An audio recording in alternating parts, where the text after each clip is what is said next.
Nice to meet you too.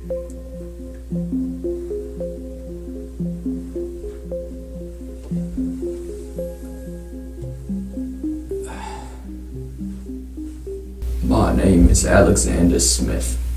I've kept my silence on this issue for a long time. A long time. What I'm about to tell you is something that I haven't even told my children, nor my grandchildren. My own wife doesn't even know what I'm about to tell you. You see, the reason I kept my silence for so long was due to the threats that I got if I exposed my story and if I told what happened, if I told the truth. They wouldn't let me tell the truth, and they're not gonna like this at all.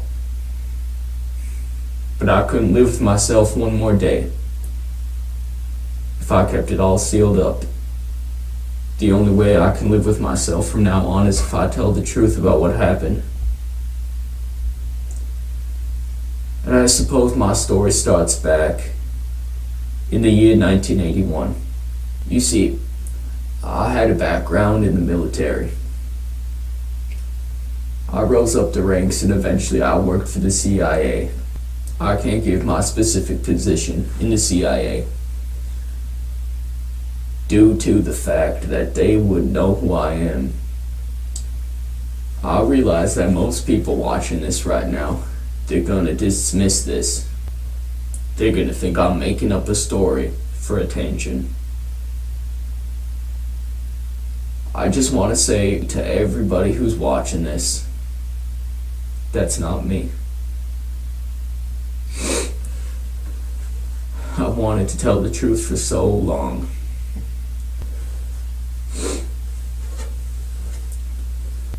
My story starts back in the year 1981. I had previously worked for the CIA, but at the time in 1981, I was working a local job as a car repairman. I had nothing to do with the CIA. I had nothing to do with the military at this time. I had previously been in the military and I had worked for the CIA. But at the time in 1981, I was doing neither. I remember the day. I remember the day clearly. I was sitting at home with my wife on the couch watching television when I got a knock at the door. I went to the door to answer it, and outside were two men dressed in black suits. When I opened the door, they asked me to come with them. They worked for the CIA. They told me to go with them, so I complied. I took a seat in the back of their truck. They told me I can't even tell my wife that I was leaving, so I left her, sitting on the couch. I wasn't to see her for a long time. On the car ride, they explained to me that they can't tell me exactly where we're going. They told me to put on a blindfold so I couldn't know the exact location of where we were going. Eventually the car stopped, and I began to hear helicopter blades going. They told me to keep coming with them, and at the time I was still wearing a blindfold. And soon thereafter we were in a helicopter flying. After what I would estimate would be about 45 minutes, the helicopter landed. They took off my blindfold, and they told me we were in this top secret military base. They couldn't tell me the exact location of where I was. A few different men wearing black suits ushered me into an underground facility at the base. Now remember, I haven't a clue where this base was. They brought me underground. I had to climb down a very long ladder that went deep underground. And eventually we reached the bottom. I looked around and I saw a very long hallway. They told me to come with them down the hallway.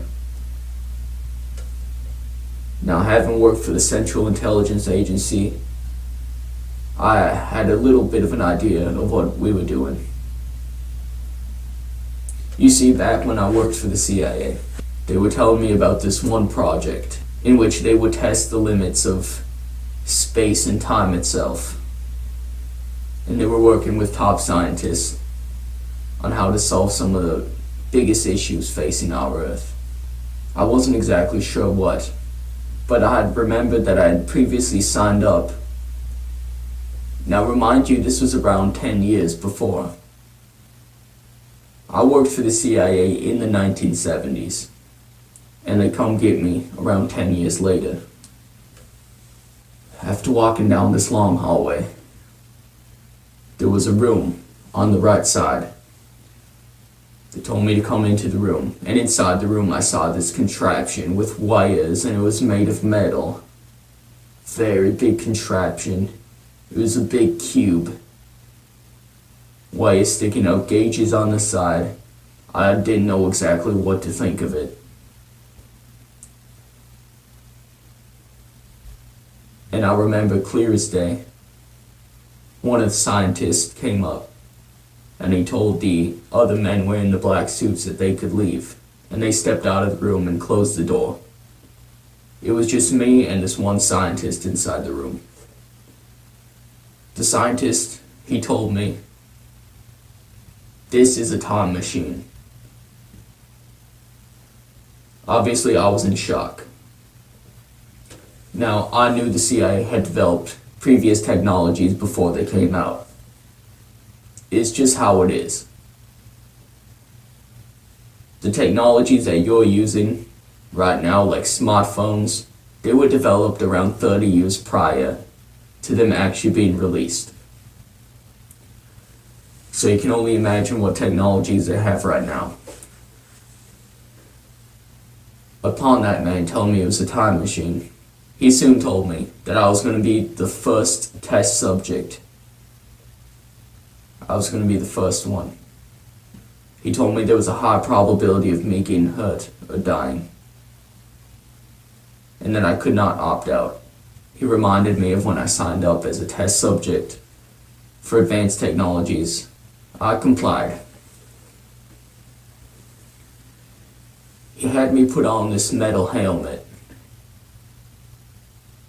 in which there was only a small slit in which I could look out. He said this was to help protect from the radiation involved. I also had to put on this tin suit to also help prevent radiation. He told me the main concern in doing this test was radiation. Now you see, we didn't know exactly what was going to happen. We didn't know if it would work. Sat me in a small room and we had many meetings. I had meetings with various scientists telling me what to expect, telling me what to do during the process of the actual time traveling itself. They told me what to do. They told me to lay still. You see, in the contraption, you had to lay down on your back. And they would pick you up on a stretcher and slide you into this one slot. Inside the slot, it was pitch black once they closed the door to the slot. And I hadn't a clue what was inside of there, what was about to happen to me. After having various meetings about what was going to happen, we decided it was finally time to go through with it. And we were ready for the initial test. I went inside of the machine, as we had previously tested and as we had previously rehearsed. I felt as if I was ready. They told me that if they were ever successful in getting me back, that I could never tell my wife, nor my children, nor my grandchildren, nor nobody. The last thing they want is for me talking to you right now, here today. But I'm going to tell you about my story. So upon being put inside the time machine, it was pitch black and pitch silent. I couldn't hear a thing. Eventually, after about 5 minutes of being inside of there, I started to feel lightheaded. And suddenly, there was flashes of bright light that seemed to be inside my own eyelids. I looked around, laying on my back, and I could see nothing, just white light flashing in my eyes every couple seconds. Eventually, I went unconscious. It was sort of like a fading out. My consciousness sort of faded out, and then I woke up. I was lying on a hospital bed. I thought something had gone wrong with the experiment, and I was still in the year 1981. I looked around, and I was alone in my room. I was alone in this room, and there was a window to my left side. To the left side of the hospital bed, there was a window, and there were drapes on that window, so I couldn't see out it, but I knew it was daytime because there was light peeking in. After looking at the window, I looked right ahead of me, and in front of me was something that I've never seen before. It was a glass screen. It looked as if it was a piece of glass, hovering a couple of inches in front of the wall. Now, I figured this was inside of some sort of military hospital that they had developed advanced technology the public was not aware of. But as I looked around, I saw some things that were very strange, very different, to say the least. I looked to my left side, and sitting next to the hospital bed was a table. The table was glass, and I could see right through it, and I could see the ground. Now this table, it was simply a tabletop, a glass tabletop floating, and I could see nothing outside supporting it, floating approximately 2 feet off of the ground. And on top of this glass tabletop, there was a couple of cups. One of them appeared as if it was full of water. Now, this wasn't any sort of advanced technology that we had in our present year of 1981. Eventually, a nurse walked into the room I was staying in. It was the first person I've seen after this incident. And she began to explain everything to me. She said I was found on the side of the road, unconscious. She thought I had gotten in some sort of car accident or something. And I told her about my story. I told her what had happened. And she asked me. She said, "What was the date in which this happened?" And I told her it was in the year 1981. And I'll never forget what she said back. She said, "Sir, it's 2118. And I said, 2118. I thought she was referencing the military time. But she said, "Sir, don't you know the year? It's 2118. I didn't believe what she was saying at first. I didn't think this actually worked. But given the circumstances that led up to it, I began to accept this. I think she, along with everybody else in that hospital who talked to me, they thought I was crazy. They thought I was making up my story. She said, "Sir, why don't you watch some TV and get your mind off this?" So I saw a remote control, different from any kind of remote control I've seen in 1981. On the side, sitting on that glass table as well. I picked up the remote control, and there was a power button on the top. I hit that button, and the glass that was floating in front of the wall, it turned into a screen. And there was television shows I ain't never heard of playing on that screen. And when I switched to one of the news channels, I read the date. The date read November 17th, 2118. This was hard to believe. It was hard to accept. I thought I was in a dream. And near nobody in the future believed me. I realized I had to get out of this hospital. I was completely fine. I felt okay. So I got out of my hospital bed, and I noticed a chip on the bottom side of my wrist. A chip, and what I assumed that chip was for monitoring my heart rate and all the other vitals. So I got up out of my hospital bed and I walked up to the window. I opened the window and I saw a city. It ain't like any other city I've ever seen before. This city was very large. I saw vehicles flying at the tops of the skyscrapers. I had to leave. I had to see what was going on. At this time, I began to accept my fate. I may never see my wife again. So I walked to the door of that hospital room, and I found that it was unlocked. So I opened the door. I was still wearing the same exact clothes in which I was wearing in the year 1981. I walked out of that room and I walked down a long hallway. I noticed an elevator. And the elevator looked nearly the exact same as the elevators that you see today. The buttons maybe looked a little bit more futuristic. But apart from that, it looked like any standard elevator. I got in that elevator and I hit the button to go to floor 1. Apparently I was on floor 6. I will admit the elevator was quite fast and I was on floor 1 before I knew it. The glass doors of the elevator opened and I saw the lobby of this hospital in which I was in. Nearly everybody appeared to be dressed in white. They were all wearing white clothes, and they appeared to be looking at me strangely. I went up to the front desk of this hospital, and I asked the lady who was standing there, who was wearing all blue. The patients appeared to be all wearing white clothes, but this lady who was working at the front desk was wearing all blue. And it appeared as if all the other hospital employees were also wearing these blue uniforms. Not like the blue uniforms you'd see in a hospital today. They were blue long sleeve shirts, blue pants of the same color. And I asked the lady, "Where am I?"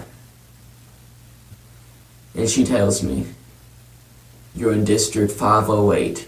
And I said, "District 508? What does that mean?" And she says, "What do you mean, what does that mean?" "Well, you're in District 508. I began to question everything. Where was I? I went up to the front of the hospital. I went to the front doors, which was sliding glass doors, and they open automatically when I walked through. And I realized I was on the outskirts of the city. This city with buildings I ain't never seen before. And I saw a sign saying District 508. And at the bottom of the sign, I read in very small text. It said, District 508 of the Yavis Empire. I realized I was not in the United States. I was in a new place. I didn't know what this Yavis Empire meant. But I knew I had to come home. So I walked around the city a bit. It's a very strange city. I looked above me and I could see buses floating in the sky. I wasn't sure about how any of the technology worked, but I saw buses and cars flying in the sky above me. The streets down low were open. You could walk. Anybody could walk, and it was full of pedestrians and people biking but there was no cars at the base level. All the cars and all the other transportation was above, going in between the skyscrapers. And much of the skyscrapers appeared to be made of glass. They were all very transparent. And they were all very tall. Much taller than any skyscraper you'd see in New York. So I realized I was in the year 2118. I had no clue of where I was, or if I would ever get back to see my family again. In accordance to seeing people walking on the very base level of these streets, which were essentially one giant sidewalk in between all of the buildings in which people could walk on. In accordance to seeing people on these giant sidewalks or streets, I also saw robots. and such robots appeared to be floating a foot or two off the ground. And they appeared to look quite like humans, except they didn't have legs, and they were floating up off the ground. I went up to a random man on the street, and I says to him, "You need to listen to me. I know you're not going to believe what I'm about to tell you, but I'm a time traveler." And he simply says to me, "Okay," as if he hears it every day. And I asks him, "What year was time travel developed?" And he tells me it was developed in the year 2028. 2028, he says.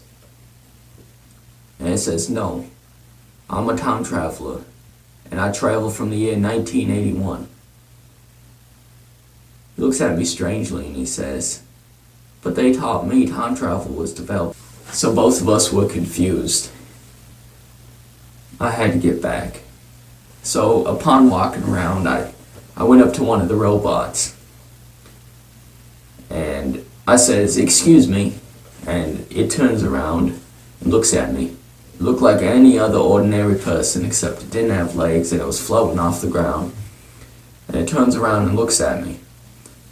And I says, "Excuse me, how can I time travel?"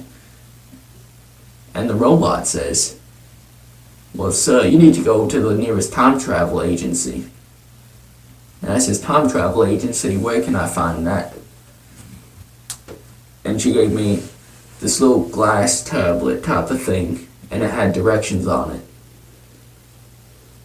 And it was updated in real time as I was walking with it. It had a purple line guiding me to my location, essentially a small map on a piece of glass, very lightweight. And it also appeared to be scratch resistant. So I followed the line in real time, and it brought me down a couple streets. A few blocks away there was this one building, not the biggest building, but still a skyscraper nonetheless. And I read Time Travel Agency across the top of the building. So I went inside this building, and there was a man at the counter. I wasn't sure if it was really a man or if it was one of them robots. But the robots, they appeared to talk in the same manner that people do. I couldn't distinguish any one of them robots apart from the people, if it weren't for the fact that they were floating a couple feet off the ground and that they didn't have legs. So I asked the man at the front desk of this time travel agency, I says, "I need to travel to the year 1981. And he says, "That'll be $457. The scientists have given me around $50,000 to bring into the future, to bring with me time traveling just in case I would need it." So I gave him my money, not knowing if it would be accepted, if they would accept US dollars in cash. And he slid it into a machine without saying a word, and it appeared as if he took it. He gave me some change back, and it ended up costing me around $6,000. And I asked the man, "Sir, what is the Yavis Empire?" And he says back to me, "It's where you are right now." He said, "You're in a district. How don't you know this? You seem to be dressed differently too." And I didn't think anybody wanted me to tell anybody in the future, but I told him anyway about my situation, how I was a time traveler from the year 1981. He had a skeptical look on his face, but I think he believed me deep down. So I get into a very fancy white and blue type of machine with no windows on it, a white and blue rectangular prism, very large. You could seat maybe 50 people, and I was the only one going into this machine. He brought me up a couple flights of stairs to get into it. And I sat down in it, and it began to shake. And eventually, I once again went unconscious. And I woke up on the side of the street in Los Angeles. It appeared as if it appeared back in 1981. And I thought it had maybe worked. And I go around and I ask a few homeless people, "What year am I in?" And he tells me 1981, so it appears as if it had worked. You see, the issue here is I lived on the other side of the United States, so I simply took a flight to get back home.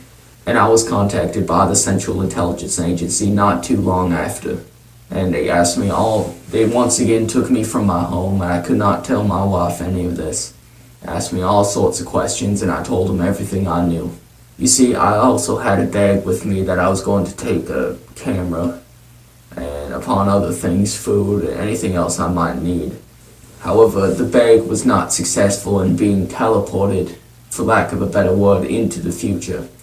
It was only me, my clothes, and everything on my clothes in my pockets, which is where I kept my cash. I told them everything I knew, and I had to swear to them that I would never tell anybody. You see, I couldn't live with myself anymore, and I had to tell people about this. Just so my family and everybody else out there knows the truth. I think the truth is the most important thing, and I want to thank you for listening to my story, because my sole goal from now on is to tell the truth. Whether that truth may be hard to believe for some people, or not, I'm unsure of whether they'll hunt me down and find me. Yes, thank you for having me. It was nice to meet you. Nice to meet you too.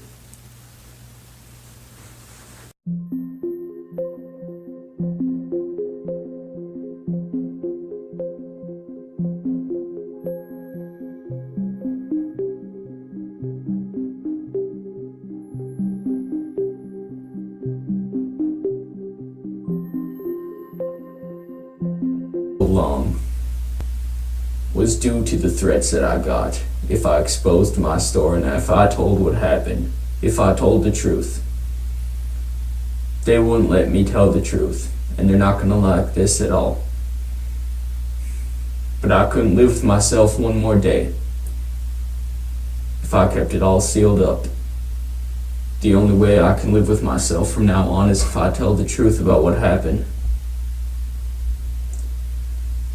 And I suppose my story starts back in the year 1981. You see, I had a background in the military. Nice to meet you too.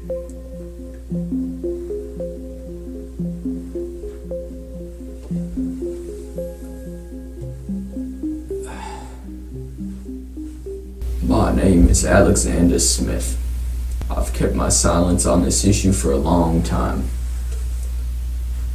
A long time. What I'm about to tell you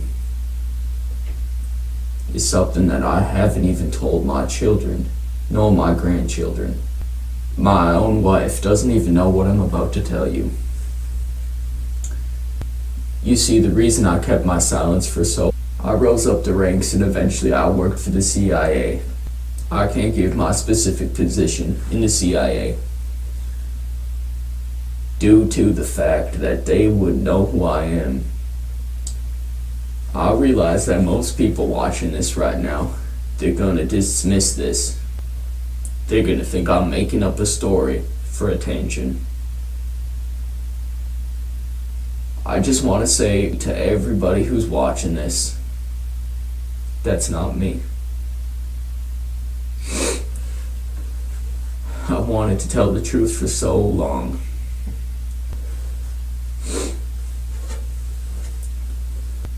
My story starts back in the year 1981.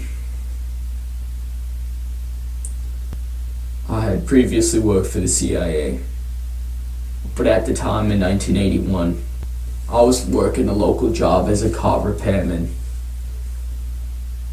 I had nothing to do with the CIA. I had nothing to do with the military at this time. I had previously been in the military and I had worked for the CIA. But at the time, in 1981, I was doing neither. I remember the day. I remember the day clearly.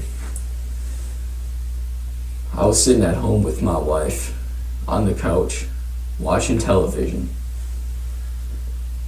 when I got a knock at the door.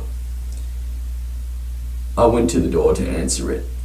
and outside were two men dressed in black suits. When I opened the door, they asked me to come with them. They worked for the CIA. They told me to go with them, so I complied. I took a seat in the back of their truck.